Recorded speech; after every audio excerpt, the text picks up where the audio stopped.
You know, the other thing that happened at the box office, which is quite astonishing, is that Revenge of the Sith made $25 million.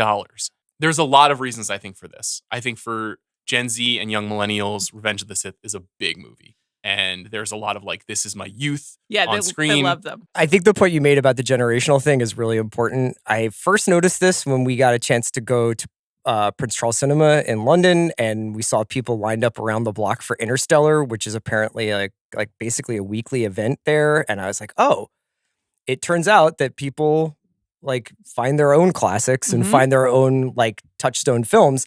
And Interstellar is to these people what 2001 probably was to my parents' generation or what have you, or Star Wars was to ours. So Revenge of the Sith is a new hope to people who are in their 20s or in their early 30s. And it makes a lot of sense. I find that so fascinating right on the heels of the Ted Sarandos comments where he said that we serve the consumer and the consumer's not interested in going to the movies. Now, obviously, there's a lot of truth to the utter dominance of Netflix and what they've been able to create for viewers. But to frame it against people not wanting to go to the movies is just not true. You just need to give people things that they want. Is it ideal? Like, are you going to be able to recreate Revenge of the Sith every other weekend? No, you're not. But it shows you something about what people do want.